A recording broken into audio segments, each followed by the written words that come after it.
Tell me about this. So something that I heard while listening to other people's reaction to Death Stranding is that, and I don't know why I didn't think of this, because I just think, Death Stranding, you hear that, I just think weird Japanese title. Yeah, like Kojima. it might mean something, but I just didn't think too far into it. But considering the recent gameplay and visuals that we saw, it makes me, and then the fear in the game, because you notice in that one scene in that last trailer where the guy is running from some type of authority dudes. No, the guys in like the yellow hazmat suits. Oh yeah. And they're chasing you with tasers. Chase them with the cow prod, the long taser. So it kind of makes you wonder, like, so it's somebody brought up the point that are the dead being stranded in the sense that when you die, they can't pass on. Yeah, they're not crossing over, so they're just stuck here with us. Yeah, I really like that theory, because I also believe that whatever this world is, I think that there's no more like line between life and death anymore. I feel like they've kind of combined or like merged in a way, in like they've done something in this world to make like that merge in a way. Yeah, because I just wanted to bring up, it kind of makes me wonder, like, if you pass an area, it's like, do you not want to like kill everybody, because when you come, if you have to cross back through, are their ghosts are they going to be a problem later? Because those ghosts look really creepy. So yeah, just a thought I had that I wanted to bring up again this week for anyone who's thinking about Death Stranding, because now that's going to basically consume my thoughts till November. Yeah, it's definitely interesting. I have no idea what direction he's going to take. I don't know if it's even going to make sense. I'm hoping it does, but I think it could be cool for sure. But then next up, some more current news. The Pokemon Sword and Shield Nintendo Direct was earlier this week, and we got pretty much all of the rest of the major details about the game drop. So I'm just going to go down this checklist. The game comes out November 15th. They added this new feature. So if you're a Pokemon fan, with each Pokemon game, they kind of introduce a new mechanic to the battles. And this mechanic changes every game. So like, I forget what generation, but they added Mega Evolutions, or they have the Z attacks from Let's Go Pikachu and Eevee. So this time around, they're adding something called Dynamax, which is you basically have an item and you can activate it for one Pokemon in your party, and the Pokemon will grow like really giant. And essentially like eating a mushroom in Mario. Yes, essentially, but like giant, like building size. Oh god! So like even a base level, like a Pikachu? Yeah, any Pokemon. So they literally the Pokemon's exact model just grows really giant. Oh my god, what the heck? Takes a like kaiju's, like kaiju Pokemon battle type things or something. Oh, that's kind of like the Toltera in the movie. Yeah. But they basically just get boosted stats and tweaked moves, kind of like, to me this seems like their iteration on the Z moves, because now instead of just having one Z move per Pikachu or Eevee or whatever, you have this Dynamax Pokemon that can do essentially 4 Z moves, but only for a limited amount of time. And this also ties into another new feature. They're actually adding 4-player co-op in certain situations called raid battles. And these are kind of similar to the Pokemon Go raid battles. So if you're familiar with those, you like meet with a group of people and battle a single Pokemon, usually a legendary, and then it takes all of the players to beat the Pokemon, then everybody has a chance to catch it. So this seems kind of like that. Like, there are these red beacons they showed on the map out in the wild you can walk up to, and you can play either online or local co-op with 3 other people. I'll be excited for this, because this was something that people at my job did.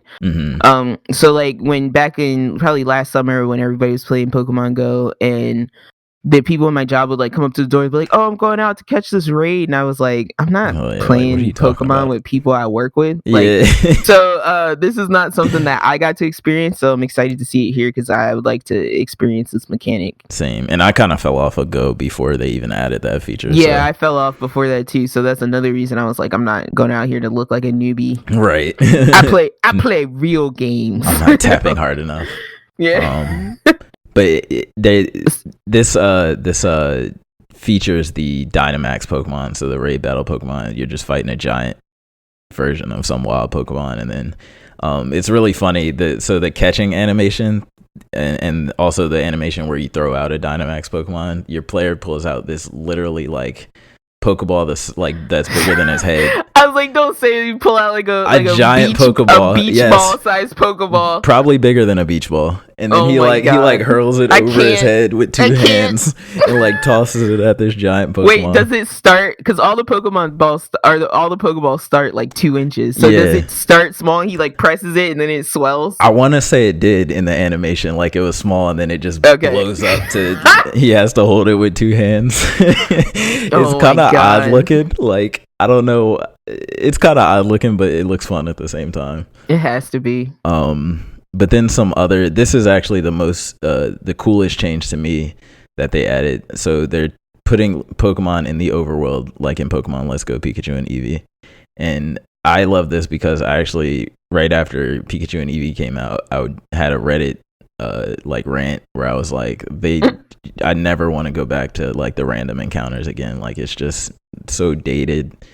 And the fact that they're actually doing away with them, well, I should say they're partially doing away with them because they're still going to have kind of selected random encounters in certain areas. Explain this to me a little bit because I'm a little bit confused. Do you mean like, so you see the Pokemon instead of just walking and then an attack happens? Exactly. So every Pokemon out in the wild, you just see it. Like you see Gyarados swimming. Yeah. Like Bulbasaur walking around, sky Pokemon flying in the sky. Like it was really cool. That was one of my favorite things about Let's Go, Pikachu and Eevee. So they're adding that. And then they have another awesome new feature that players have been asking for. But it seems like they're only half doing it. So they're letting you fully control your camera, but only in this place that's called the wild area. Mm-hmm. And I can't tell from what they showed if this wild area, if it's going to be a lot of different places in the game or if it's literally just one specific zone in the world, like in one spot in the world called the wild area where you get this free roam camera. Okay. But I don't know why they won't just give you control of the camera in the entire game. Like we'll there. I trust them. They have their reasons. We'll like get there. 2 more generations. We'll get there. Don't worry. And then aside from that, they showed off a bunch of new Pokemon along with the 2 legendaries who have really cool names. Well, can I just say really cool names? Well, anything that starts with a Z is gonna be cool. Yeah. But let me just say, can I give some shout out to like the hypeness for shields this year? Because I'm looking at the design for these legendaries, and I'm like, the shield legendary looks sick. So you actually like the shield one? Because I was gonna say, seeing these designs, I want the sword. The sword one's pretty freaking cool. That's what I'm saying. The sword one is Sif from Dark Souls, like straight up. Being the shield, like you think everyone, it's kind of coming out like shield, like who wants shield? But this shield legendary looks really sick. He does look cool. I like both of them, to be honest. And I'm a fan of blue, so like that dark blue looks. And then they have like a wolf design to them. Mm-hmm, they're both wolves. So way to make that look aggressive. I like that.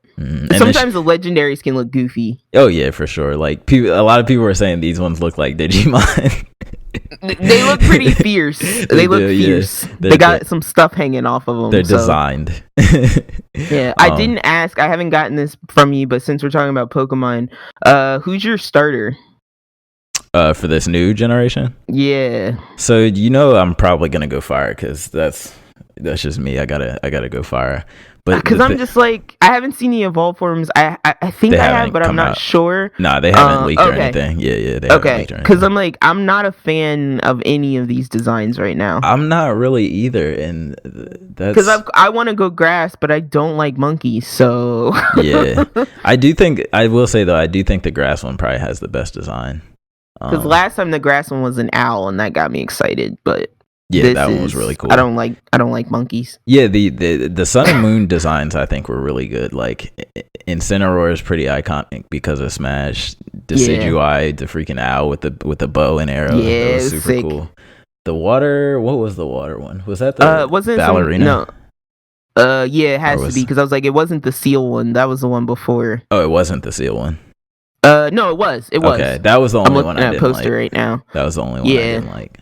But nobody's gonna beat Greninja, and I forgot to mention that during the movie. Awesome. Greninja had a sick design in the movie, and for sure, he's probably my coolest water type starter. I love his tongue scarf. Yeah, his tongue is just always out. Yeah. But anyway, just wanted to get your note on those starters. But yeah, I think I'm gonna go fire. Ago. I'm gonna be mad though if they do the same like you know how they always have the grass evolve grass, water evolves water, and then fire is always firefighting. Yeah, I want them to stop doing that. Like mix it up. Too. I want them to add new type like combos like for the starters. I kind of like. I don't mind the second type thing, but I kind of don't like having two types. I kind of like having one type. Even if they would just do one type for the fire, I'd be fine with that. I just don't want firefighting again because it's always the worst out of the three types. Yeah.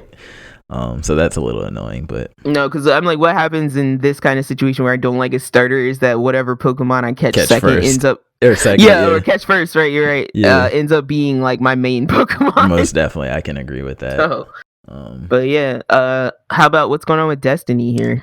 So some pretty exciting Destiny news, not just for Destiny, but for gaming as a whole. Excuse me while I fall asleep. The hate is real. The hate is real. Look, I saw some crap come up. It was like the Shadow Keep. I was like, "Fuck you, Destiny. I'm out." Yeah. So, basically, big news is Destiny's going free to play. Well, what? Not fully free to play, but free to play. The year one content is free to play, and then if you want the content from the expansions, you have to pay into those. So that's more fair. of a regular MMO model, like something like Guild Wars or something. I think does it. No, Guild Wars' DLC is all free. Never mind. I can't think of an exact. Why is my phone ringing? All right. Ba-ding, ba-ding. Anyway. Oh no, I'll say, is it like a JoJo? Oh no, that was when Jovio gets the phone call from nowhere. How about, why is my phone ringing right now? Oh my god! But you like look at it, shows him looking at him, and it's just he's making the dumbest face, like it making this ringing noise. Oh my god!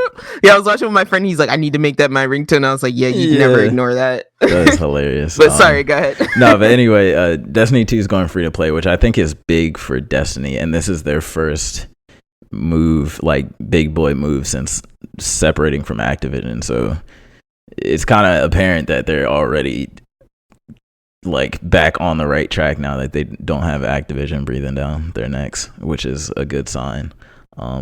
I personally probably won't play too much more Destiny 2 because I kind of need that restart. You gotta get good on Monster Hunter again. That too, yeah. I definitely gotta. That's gonna be a challenge in itself. Yeah. But what else? So the other big thing with the Destiny is that they announced cross saves across all platforms, even the PS4. So this is big because, as a lot of people know from before, Sony was the only one for like a bunch of different games that wouldn't let crossplay happen. Like, right, it wouldn't let crossplay with Fortnite happen for the longest time. Sony is notorious for being proprietary. Yeah, because I'm like, I just remember, this was like early 2000s. Like our mom got a digital camera, and it was like every digital camera took SD cards except for Sony. You had to buy their stupid Sony stick. Yeah, like, I forgot about that. Completely different shape, extra expensive. Suck. So I'm like, Sony is notorious for being proprietary. So I'm not surprised by news like that. But this is big though, because it's kind of starting to look like moving forward, just every game, every multiplayer game is going to be crossplay, cross save, which is really pretty good because you don't have to buy multiple consoles again if you were doing that. And if your friends have Xbox, you can have PlayStation, and y'all don't gotta fake hate on each other just that's because all we ever wanted. Want to play together. Yeah, we just want to play together. So that's awesome news there. Not much else on that. Oh yeah, one more thing. Along with that, they announced a new expansion called Shadow Keep, which is typical fare for Destiny expansions, new weapons, new location. They're bringing the moon back, new raid, I'm assuming too, as well. So yeah, keep a lookout for that. And this news ties into our next news because Destiny 2 is going to be the only free game available with Google Stadia when it comes out. Google Stadia, the future. The future of gaming. No, let's just say it, and then I guess it'll be true. We'll just keep saying it. Do we want that to be true? I don't know, because I guess I'm gonna have to experience this before I champion it, because I think we're both like, I know you're a fan of digital game purchasing, but I don't know how I feel about game streaming. Now, I have used PS Now, which is a game streaming service, and I've used it very efficiently. I enjoyed it. It's really good. I played Uncharted like that. I played Last of Us for the first time like that. And I played BioShock with PlayStation Now, and I had a good experience. So and I only had a few times where like my connection went down, but it's okay. Like, it didn't really mess me up. So that gives me hope for something like this. But what details do you want to share exactly? So first thing is, it comes out sometime November 2019. They haven't set a specific date, but they have a release window. And what's going to be coming, so it's kind of weird how they do it. So they have the paid version coming out first, and then the free version in 2020. So what's coming out in November 2019, they have something called the Founders Edition, which is about $130. It comes with a Chromecast Ultra, which is one of the devices that will support Stadia. It comes with a Stadia controller and 3 months to Stadia Pro subscription. And the Stadia Pro subscription is kind of interesting because it's essentially the same as Xbox Live Gold or PS Plus. Okay. Whereas you get discounts on games, you get a selection of free games per month, similar to the free PS Plus games, and you also get access to the 4K 60 streaming with the Stadia Pro. But like I said, in 2020, if you want to wait, they're going to drop the Stadia Base, which is free for everybody, which I'm assuming is going to be how most people get in the door. And with that, you get 1080p streaming, and the only game you'll get with that for free is Destiny 2. Okay. And a thing to note, so I thought the internet speeds were interesting because they're way lower than I thought they would be. So to stream 4K, they recommend only a minimum of 35 up and down, which I would think is 4K streaming. We're talking about megabits, right? Yeah, only 35. Okay. But that's a minimum, so who knows how it exactly performs on that. And then it's 2020 for 1080 and 1010 for 720. Because when we're hearing these things, we're thinking like these things are being tested out of Silicon Valley. So to me, it's like they're basically hardwired to the network. Yeah. So somebody in a nice metropolitan area will get decent speeds, but like, somebody like me or even more rural has concern about connection speeds like that. Right. And I think we'll and 1010, like for 720p, that's low. Like if it really works well at that, then that's a good sign, because I don't know many places where internet is worse than that. Yeah, that's pretty low. So yeah, but the thing I think about Stadia that interests me the most is the idea of playing, like, because I have a Chromecast ever since I got a Chromecast, probably like last year. I would say it's one of like the best tech purchases I've ever made. Yeah, that's why I said I wouldn't mind buying another Chromecast as a part of this package. Yeah, and having a Chromecast that you can easily take with you anywhere, like say you're traveling and you don't want to bring like your whole console. Yeah. You can just bring this and and your controller. Yeah, and it'll probably have the Stadia app on it, which I'm guessing is going to be how we access it. So this would be ideal for someone who travels a lot or stays in hotels. I would, for sure. But yeah, I think that's all we have on Stadia for now. So we'll keep y'all updated. I'm excited. I know I'm excited for this next one. I know you're excited for the one after that. Yeah, I'm excited for both of these, for real. So Star Wars Jedi Fallen Order, we got a gameplay reveal. Finally, it's real. I watched this a little bit earlier today, briefly. I am excited. That's not Lawrence Fishburne. Forrest Whitaker's character I saw in the beginning looks pretty cool, but I like the so it's over the shoulder. Looks like it gives me God of War vibes, like heavy. It looks heavy. It gave me Assassin's Creed vibes. New Assassin's Creed or old Assassin's Creed? Because that's a big question now. I would say, well, I'm most familiar with Assassin's Creed 2 and 3. Okay. Gotcha. So I would say Assassin's Creed 3 gave me those type of vibes with the wall jumping and the wall running type stuff. That's right. And I like the little droid you have on your back. Yeah, he's cool. I'm not a huge Star Wars weeb, but I do like the aesthetic. I like the worlds, and I like what they do in the game. So I'm looking forward to this. And I just saw briefly an article that said that the skill tree does not contain an option for dark siding. Yeah, so I saw an interview, I think it was an IGN interview, and they were making it a specific point to say like you're playing as this character and he's a Jedi, and we made this character for you to like experience his story. Right. So that's cool. That was one of the pluses of Unleashed, was being able to choose whether you wanted to be good or bad. Right. I'm not against that. I just thought it was an interesting thing that they took away. Yeah, and I'm curious. I'm really curious to see Respawn's take on a like single player story game, because obviously they're known for all multiplayer stuff up until this point. And I'm pretty excited. Like I said, I'm really excited for a single player experience after all the hubbub around Battlefront. Most definitely. Remember back when like video games based off of movies weren't really that good. Like, remember when that was rare? Now it's like every game based on a movie like is good now, and it's, for the most part, I think they just have to figure out what mechanics to include. Right. I think that's the biggest problem, is that like sometimes they have you funneled when it should be a little more open, right? But sometimes they give you like weird stuff to do that like you feel like that character wouldn't do that. And but with this Star Wars has it a bit easier, because again, like, because there's so many people and it's a whole universe, they don't have to focus on the main character. So they can get away a lot with introducing these new characters and different mechanics and things that they can do. It's like they're building this as, even though it's based on a movie property, they're building it as a game, like from top to bottom, which is good.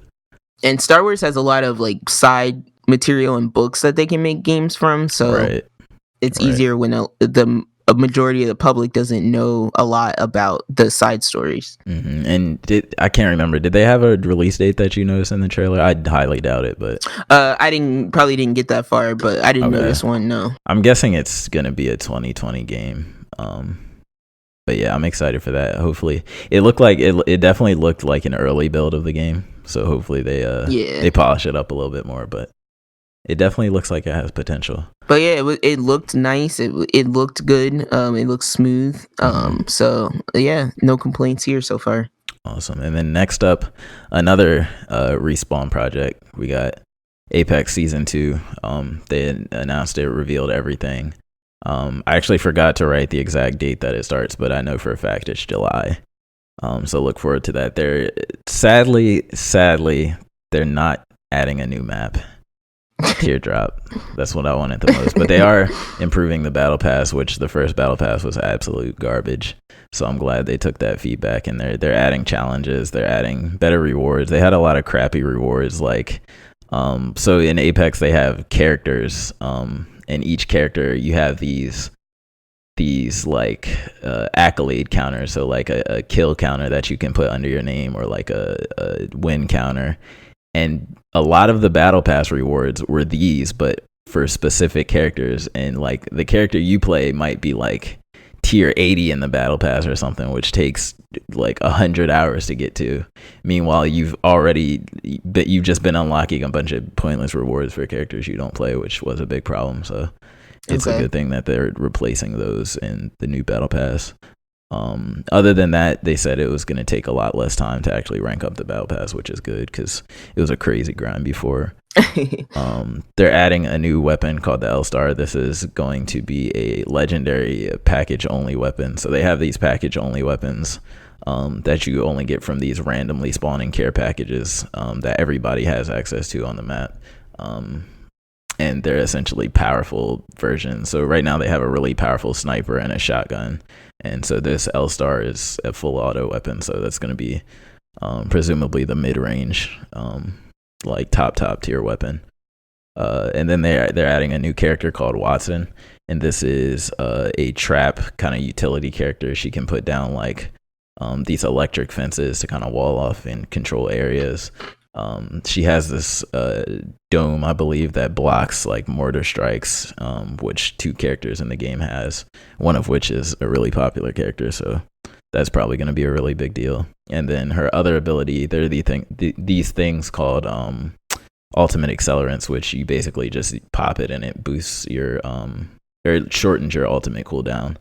And her ability is that if she pops one, it's just instantly she gets her ultimate back. So this could be a really interesting character. I personally don't know how excited I am for her, just because I like the more like action based characters. Like I play this character, he like injects himself with this like liquid that makes him run really fast.